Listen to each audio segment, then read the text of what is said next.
Саламатсыздарбы? Кийинки сабагыбызды улантабыз. Кийинки сабагыбыз бул EPS топик китеби боюнча 4-сабак 안녕하세요 деген тема. 안녕하세요 деген бул корей тилинде саламатсызбы деген маанини түшүндүрөт. Ошондуктан эгер сизге бирөө келип 안녕하세요 деп суроо берсе, 안녕하세요 саламатсызбы десе, биз дагы 안녕하세요 деп жооп беребиз. Саламатсызбы. Кийинкиси биз уже киши менен таанышабыз. Таанышып өзүбүздүн атыбызды айткандан кийин таанышканыма кубанычтамын деп айтабыз. Ал болсо 만나서 반갑습니다 деп айтса, биз дагы "네, 만나서 반갑습니다." ооба, мен дагы таанышканыма кубанычтамын деп жооп беребиз.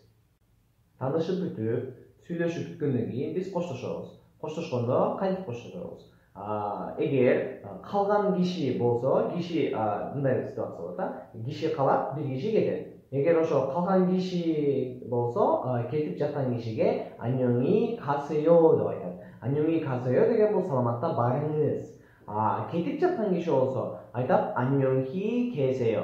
안녕히 계세요. саламатта калыңыз. саламатта барыңыз. 안녕히 가세요. саламатта калыңыз. 안녕히 계세요. Кийинки сүрөттү карасаңыз, бул жерде сары кийимчен киши белек алды. Ал белек алып туруп рахмат деп айтат. 감사합니다. 감사합니다 деп айтса, белекти берген киши айтат экен 아니에요. эчтеке эмес. 아니에요. Ал эми болсо кийинки сүрөттү карасаңыз, бул жерде фиолетовый кийимчен киши сары кийимчен кишинин бутуна нерсени түшүрүп алды, дагы айтат экен кечиресиз дейт экен. 죄송합니다.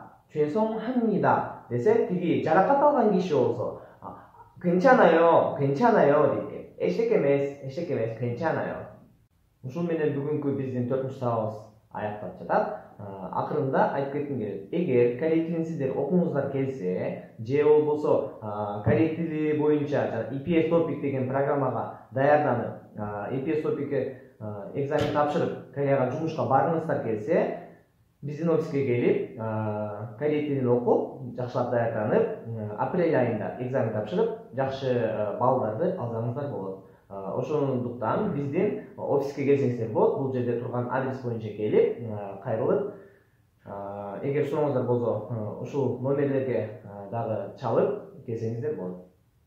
Кроме 안녕히 계세요.